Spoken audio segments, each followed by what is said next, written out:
Ele ama o pecador. Ele não ama o pecado. Deus ama o pecador, mas ele não ama o pecado. E Deus está sempre dando uma chance aos seus filhos, de se corrigirem, de se consertarem diante dele, de se redimirem diante dele. A Bíblia diz que há caminhos que ao homem parece direito, mas o fim é o caminho da morte, o caminho da perdição. A Bíblia diz que o salário do pecado é a morte. Mas o dom gratuito de Deus é a vida eterna. Acho que foi no domingo que Deus não passou para dizer que Deus não deu culpado por inocente. A mesma Bíblia que diz que Deus é amor, é a mesma que diz que também Deus é um fogo consumidor. E aqui nós vemos essa noite, algo que nos desperta assim, para uma reflexão. Como nós estamos diante de Deus, como nós temos vivido diante de Deus, se nós temos honrado ao Senhor. Quando nós falamos de honra, o que é honra? São princípios que levam alguém, se você for ver isso no dicionário, são princípios que levam alguém a ter uma conduta virtuosa, uma conduta corajosa, uma conduta proba diante da sociedade. Isso é honra. E a Bíblia nos ensina que nós devemos honrar a Deus. Honrar a Deus. Aqui nós vemos um episódio muito triste que aconteceu com a família de Eli, porque não honraram ao Senhor. Deus vinha falando, Deus vinha advertindo, mas mesmo assim a Bíblia relata que os seus filhos persistiram no erro, no pecado, eram maus diante de Deus, eram vis diante de Deus, suas atitudes eram pecaminosas diante de Deus. Deus está usando o pastor nessa noite para pregar contra o pecado. Amém, irmãos? Porque o pecado, diz o profeta Isaías, usado pelo Espírito Santo, ele faz uma divisão entre nós e o nosso Deus. O pecado ele é tão terrível que ele é capaz de cobrir, por exemplo, o rosto de Deus, os olhos de Deus, para que Deus não nos veja. Ele faz uma divisão tão terrível, diz a Bíblia, que as iniquidades encobrem o seu rosto para que ele não veja a pessoa. Então, como você vai estender as mãos para alguém, como você vai abençoar alguém, como você vai ajudar alguém se você não consegue ver aquela pessoa? Isso é profundo, irmãos. Deus, ele é impedido nas suas ações pelo pecado, pela iniquidade. Ele não pode abençoar, ele não pode estender as suas mãos, ele não pode ajudar a pessoa, porque a Bíblia está nos dizendo que o pecado ele cria uma divisão, a iniquidade ela cria uma barreira entre nós e o nosso Deus. Vocês estão entendendo, amados irmãos? Amém.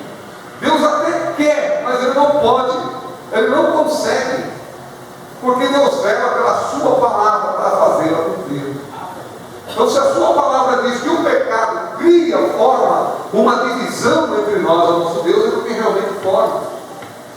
E aí a Bíblia nos externa isso, nos revela isso, que as mãos do Senhor não estão encolhidas para que não possa salvar. Esse salvar não se refere só à vida eterna, salvação eterna. É livramento, é ajuda, é socorro, Então Deus é impedido, ainda que ele esteja com as mãos, ainda que ele queira, pela sua bondade, pelo seu infinito amor, ele não consegue. A pessoa pode orar, a pessoa pode clamar, a pessoa pode jejuar, a pessoa pode fazer de tudo. Só tem uma coisa que afasta esse obstáculo, essa barreira, essa divisão, é quando a pessoa se humilha diante de Deus, confessando e deixando. Quando a pessoa faz o quê, irmãos? Não basta só confessar, tem que. A Bíblia diz que aquele que confessa e deixa, alcançará de Deus o quê? A misericórdia. Pergunta para quem está do seu lado: só basta confessar? Diga para ele ou para ela: não, tem que deixar. Quando é que eu demonstro para Deus arrependimento? Quando eu confesso e deixo de praticar aquilo que a sua consciência é despertada pela palavra de Deus. Eu vou falar aqui do pecado, vou falar aqui de inúmeros pecados. Mas quando a sua consciência é despertada pelo Espírito Santo de Deus, que aquilo é errado, aquilo é reprovado diante de Deus. Mas os filhos de Eli, Ofni e Finéias, tem tradução Ofni, Ofni, tanto faz na cabeça como na cabeça dada. E Finéias, por mais que foram advertidos, por mais que vinham, ouviram a indignação do povo, eles não estavam nem aí. Eles eram daquele tipo de crente, por mais que fossem sacerdotes, que o pecado para eles era normal. Os pecados, ou os seus atos pecaminosos, de Deus se tornaram normal. Quando a pessoa perde o temor, quando a pessoa perde a santidade, quando a pessoa perde a visão do espiritual, o pecado para ele torna-se normal. Tanto faz pecado como não pecado, para ele se torna normal. Tanto faz tomar ceia em pecado e santidade, para ele é normal. Assim estavam os filhos do sacerdote Eli, que também eram sacerdotes.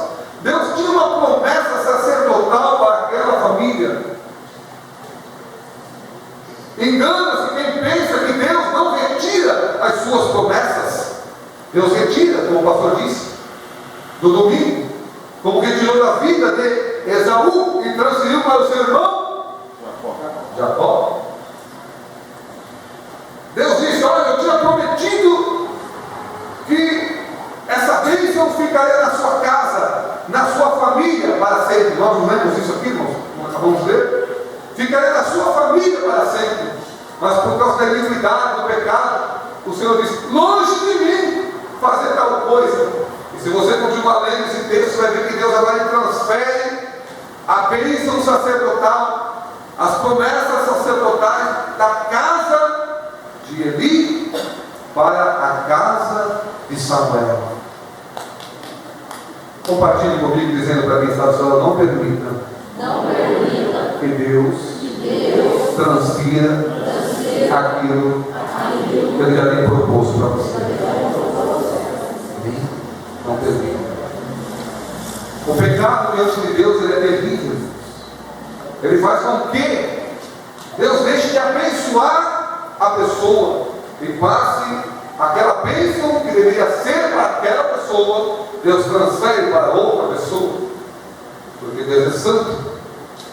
Ele requer que nós sejamos santos em todas as nossas maneiras de viver. Não é só santo na igreja, e lá fora você faz tudo aquilo. Quando você fala, o pastor está julgando, né? É no sentido geral da coisa, né? Lá fora a pessoa faz tudo aquilo que a palavra de Deus reprova. Ser crente na igreja é fácil, até o diabo lá é correto. Porque ele sabe que se ele se manifestar aqui, ele vai levar fogo na cauda. Ele vai ter que sair em nome de Jesus. É assim? Então até na igreja o diabo fica comportadinho. Existem aqueles desatinados, né? Aqueles desavisados que querem se manifestar, né? Mas sai daqui queimado pelo poder do nome de Jesus, né? Sai daqui arrebentado pelo poder do nome de Jesus, né? Então aqui todos nós, né, estamos aqui nessa noite honrando a Deus, né, tendo uma conduta que satisfaça, que alegre o coração de Deus, uma conduta virtuosa. Nós estamos louvando, nós estamos adorando, bendizendo, glorificando, falando em línguas, dando liberdade para o Espírito Santo. Tudo isso é uma conduta virtuosa diante de Deus. Mas Deus quer nos ver lá fora, no nosso dia a dia. Deus quer te ver lá na sua casa, crente. Deus quer te ver lá no seu trabalho, crente. Deus quer te ver no trânsito, Deus quer te ver diante das oportunidades, dos manjares que o inimigo te oferece. Aí Deus quer ver se você o honra ou não. Deus quer ver se a sua conduta é virtuosa, se a sua conduta é corajosa, se a sua conduta é proba diante de Deus. É aí que Deus quer te ver. Deus quer ver a sua postura lá fora, porque aqui, irmãos, é fácil. Mas o coração obstinado, inclinado para o pecado desses dois sacerdotes, era tão terrível, tão intenso para o mal, que existiam, diz a Bíblia, aquelas mulheres que gostavam tinham o prazer de cuidar da limpeza do templo, que ficavam em volta do templo à disposição, cuidando da limpeza, da boa ordem. Eles eram tão vis, diz a Bíblia, que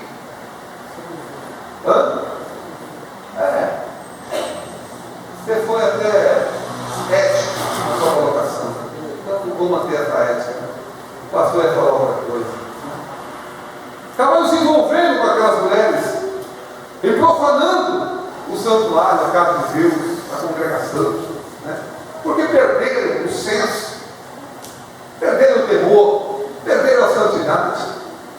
E quando o povo veio oferecer sacrifício, diz a Bíblia, que os auxiliares daqueles sacerdotes iam lá com um garfo, quase de 3 dedos, é isso? Né? E pegavam a melhor parte, a melhor carne, aquilo que era para ser sacrificado, ofertado, oferecido, sacrifício ao Senhor, eles pegavam sem a menor reverência, sem o menor temor, a menor santidade, eles colocavam lá o garfo na panela e arrebatava, né, aquilo que era para ser ofertado para Deus. E as pessoas diziam: que isso?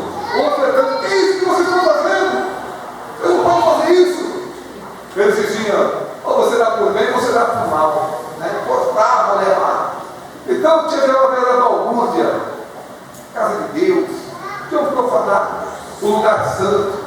Irmãos, quantos nos nossos dias, com suas atitudes pecaminosas, seus atos vis diante de Deus, têm profanado a casa de Deus, têm profanado o santuário, têm profanado aquilo que é santo. Amém? E Deus ficou indignado com inúmeras situações, mandou profetas advertidos, né? Não houve conserto, não houve reconhecimento, não se humilharam diante de Deus, né? Deus usou o próprio Pai para repreendê-los. E é interessante que a Bíblia diz que não deram ouvido ao seu pai, que já estava velho, por volta dos seus 98 anos lá, né? Quase um século, quase centenário. Não deram ouvido, porque talvez julgavam que o pai já estava cagado. Não deram ouvido. Mas é interessante que a Bíblia diz a respeito disso. Eles não deram ouvido, sabe por quê, irmãos? O próprio Deus permitiu que eles não dessem ouvidos. Porque Deus, olha que isso é muito forte, é muito profundo. Para você que acha, Deus é amor, né? A gente canta, Deus é amor, Deus é amor, né? Eu volto a repetir, vou reiterar novamente. Deus é amor, mas também é fogo e não tem o culpado por inocente.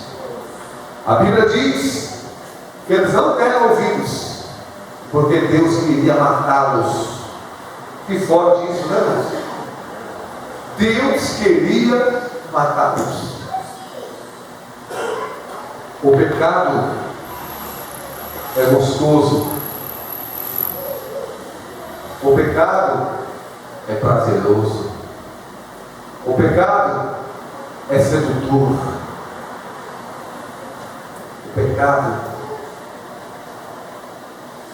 não se escandalize. Estou falando com as minhas ovelhas. O pecado é uma delícia. Sim ou não? Sim. Quando você se vinga de alguém, quando o teu ego atua de vez, o teu orgulho, a tua prepotência, espera em você um senso de justiça Que muitas vezes para Deus é como um trato de imundícia, mas o teu ego faz você se sentir bem. Eu fui lá e falei um monte, porque comigo é assim. Eu não levo desaforo para casa. Você volta todo satisfeito para casa. Você volta todo feliz, todo prazeroso. Eu coloquei o fulano no chinelo. Eu coloquei a fulana no chinelo. Mostrei com quem ele ou ela estava mexendo. E comigo é assim. E você se sente bem. É assim, não, irmãos? Você extravasa. Isso faz bem para o ego. Mas adoece a alma. O pecado é prazeroso. O pecado é sedutor. O pecado é uma delícia. Mas o pecado mata. O pecado coloca o homem no estado de condenação diante de Deus. Quando alguém, posso ficar à vontade, irmãos? Está no seu ato libidinoso. Estou tentando usar um linguajar um pouco tanto ético e menos julgo. Está nos seus atos libidinosos. Ninguém está vendo. Meu Deus, que delícia, que prazer, que máquina, que avião, que gostoso, Emerson. E o Espírito Santo de Deus está te divertindo nessa noite, amada igreja. Pode ser bom aparentemente, carnalmente falando. Pode ser prazeroso, gostoso, delicioso, mas mata. Joga a alma no inferno. Jesus disse: nem todos que me dizem Senhor, Senhor, entrarão no meu reino. Naquele grande dia, Senhor, em teu nome eu preguei, profetizei, teu nome curei, o teu nome fiz isso, eu fiz aquilo. E o Senhor irá dizer: apartai-vos de mim, maldito, porque não vos conheço. O pecado mata, o pecado condena, o pecado leva para o inferno. Pode ser o pastor, o presbítero, o evangelista, o diácono, a diaconisa, o líder do departamento, o levita, o cooperador, a cooperadora, o membro, quem quer que seja. Deus queria matar aqueles dois ordinários. De repente surge a batalha, surge a guerra. Israel vai para a guerra contra os filisteus, diz a Bíblia. E de repente, aqueles dois sacerdotes disseram: nós vamos na frente da batalha. E vamos fazer mais. Vamos levar a arca de Deus conosco. Porque a arca de Deus simboliza a presença de Deus. Deus vai, pastora Sandra, à nossa frente. Deus está conosco. Deus está comigo, diácono Luiz. Porque eu tomo a Santa Ceia do Senhor. A presença de Deus está na minha vida. Deus é comigo, porque eu sou dizimista da casa do Senhor. A presença de Deus está na minha vida. Deus está comigo, porque eu sou batizado nas águas. A presença de Deus está comigo. E assim Judá. A presença de Deus vai à nossa frente. Israel perdeu a batalha. E como havia dito o profeta, os dois filhos do sacerdote Eli, os dois sacerdotes, Hofni e Finéias, morreram no mesmo dia, como havia sido profetizado. Um consegue escapar, e ele sai correndo. O sacerdote Eli, sentado, o pastor está relatando de forma sucinta, né? De uma forma bem sintetizada, né? Para quem não conhece essa passagem, né? Estou sintetizando o máximo que dá para olhar. Não sei o que acontece com esse relógio. O pastor começa a falar e começa a correr. Tem medo de mim, esse relógio.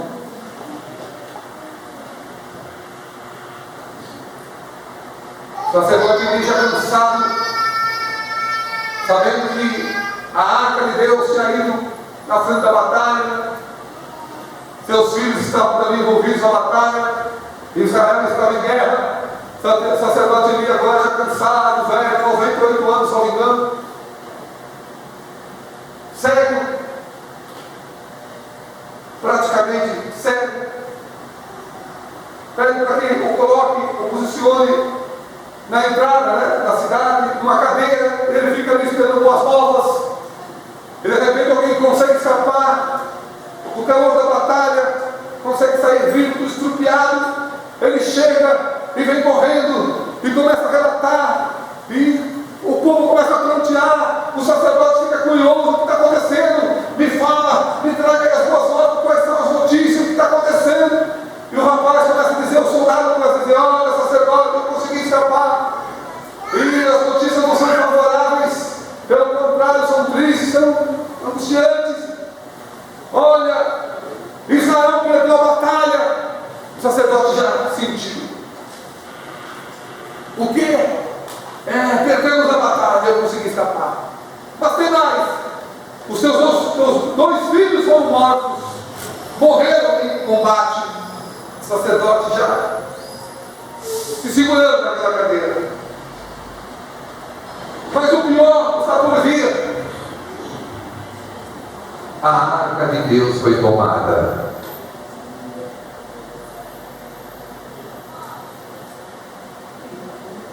O Espírito Santo de Deus está querendo nos dizer: o pecado nos faz perder a batalha. Amém, irmãos? O pecado nos coloca numa situação humilhante diante de Deus e dos homens. O pecado nos envergonha. Quem está recebendo essa palavra, diga amém, irmão. Amém.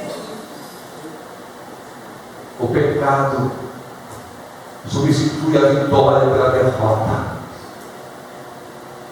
O pecado substitui Emerson Leozinho, não conseguiu ouvir aí atrás. O pecado substitui a glória pela humilhação. O pecado afasta de nós, isso é o primordial, o principal. O pecado afasta de nós. Em particular, o pecado afasta da igreja a presença de Deus. O pecado não compensa. Amém, irmãos? Amém. Diga isso para quem está do seu lado: o pecado não compensa.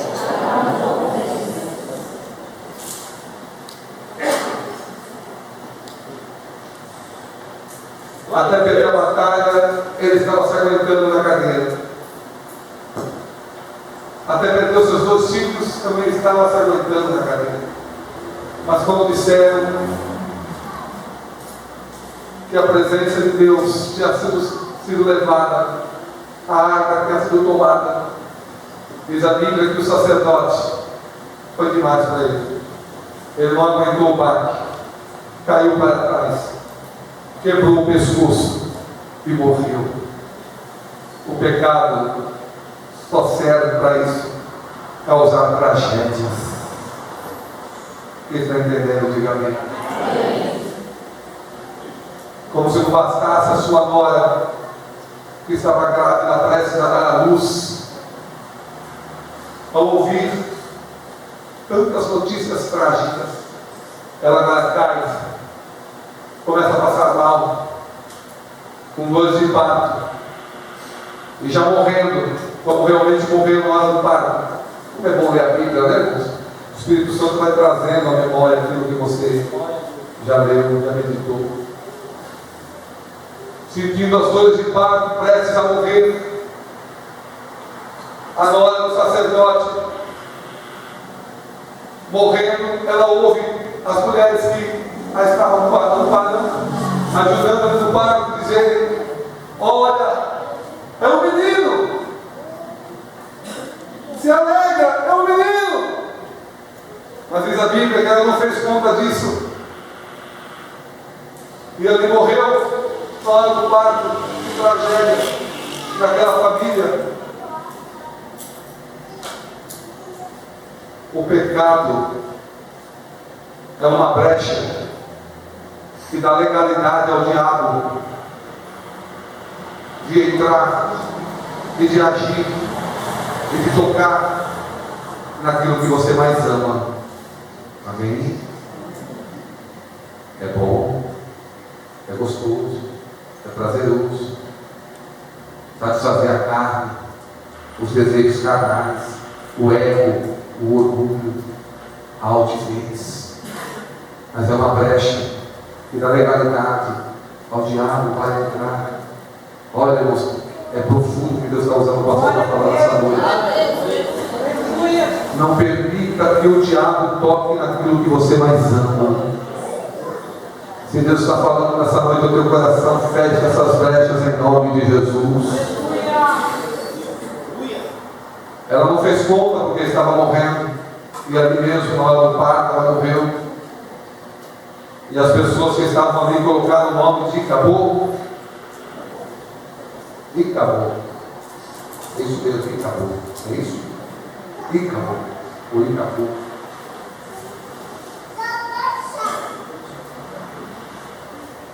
Acabou-se a glória de Israel. Foi-se a glória de Israel. A glória de Israel foi levada, foi tomada. Amém, irmãos? O que Deus quer nessa noite? Que nos humilhemos diante dele, que façamos concertos diante de Deus. Amém? Para que todo mal venha cair por terra em nome de Jesus. Para que Deus não permita que o mal nos aflige, porque Deus ele permite que o mal nos aflige, para nos consertar, para nos corrigir.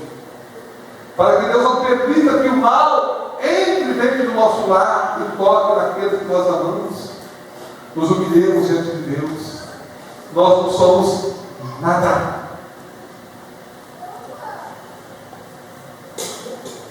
Nós não somos nada. Quando eu reconheço isso, como disse um célebre pregador, reformador do Evangelho, do cristianismo, Martinho Lutero, Deus cria a partir do nada. É uma célebre frase de Martinho Lutero. Deus cria a partir do nada. Quando eu reconheço que eu não sou nada diante desse Deus, é aí que Ele começa a criar na minha vida. Porque quando eu reconheço que eu não sou nada, eu passo a temer esse Deus, a honrar a esse Deus. O salmista ele diz: sou pobre.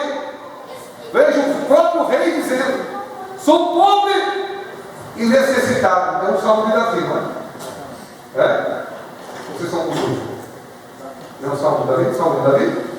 O próprio rei dizendo: sou pobre e necessitado.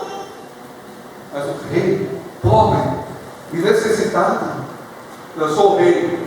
Eu falei, está falado. Você lê que meu anel está selado. Mas veja a humildade do rei. Sou pobre e necessitado.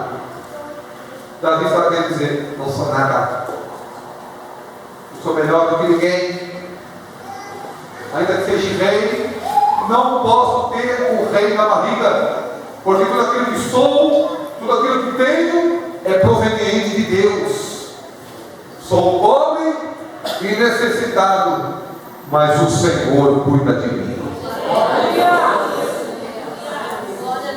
Esse é um coração de Abraão que honra a Deus, que reconhece a sua total dependência de Deus. Salmo 40, versículo 17, é de Davi mesmo, né? Sou pobre e necessitado, mas o Senhor cuida de mim. Aí, quando eu tenho essa postura diante de Deus, essa preocupação de honrar ao Senhor com as minhas atitudes, com as minhas ações,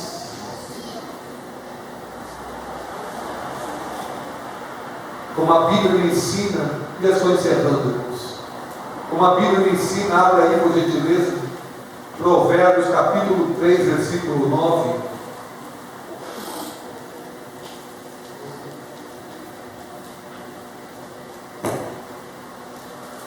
Primeiro que achar, pode ler.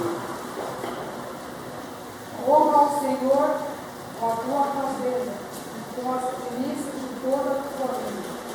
Honra o Senhor com a tua fazenda e com as primícias de toda a sua renda. Honrar ao Senhor com tudo aquilo que Ele tem te dado, com tudo aquilo que você tem, tudo aquilo que o Senhor tem feito na sua vida, você deve estar honrando ao Senhor. Então vai acontecer o que se nós honrarmos ao Senhor com tudo que temos e que somos? O que vai acontecer, irmãos? Se encherão os teus celeiros abundantemente e transbordarão de vinho os teus lagares. Quando a Bíblia fala que se encherão os teus celeiros, sabe o que Deus está dizendo para nós aqui nessa noite?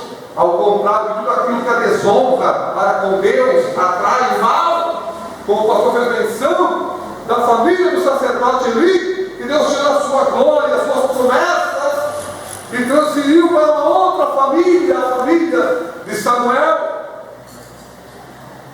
Ao contrário disso, o contrário também é verdadeiro. Quando eu honro a Deus com tudo aquilo que Ele tem me dado, com tudo aquilo que eu sou, tudo aquilo que o Senhor tem feito na minha vida, Deus promete duas bênçãos tremendas. Eu quero que você tome posse nessa noite. Meu Deus, vou endireitar as minhas veredas, vou endireitar meus caminhos entre ti, vou ser mais humilde, eu vou tratar as pessoas superiores a mim, eu quero ser como Jesus ensinou, grande. Como assim grande? Servindo a todos, servo de todos. Vou me afastar do mal, vou te honrar com as minhas ações, com as minhas atitudes, com a minha conduta diante de ti. Vou me afastar de tudo aquilo que o teu Espírito Santo despertar minha consciência, me dizendo que é mal, que é pecaminoso, que é profano diante de ti. Vou santificar minha vida para que seja uma bênção, não só a minha vida, mas também a minha casa. Vou te honrar ainda mais, meu Deus, a partir de hoje, com a minha postura de santidade diante de ti. Aí Deus está nos prometendo nessa noite que se nós honrarmos ao Senhor com tudo que temos, com tudo que somos, com tudo aquilo que a Bíblia nos ensina no Salmo 103, no versículo 1, onde o salmista diz: bendize a minha alma ao Senhor, e tudo que há em mim bendiga o seu santo nome.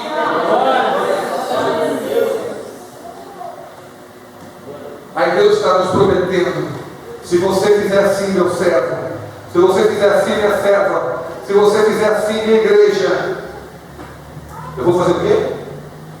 O que fala para você ler? Ele vai encher. Está entendendo, meu?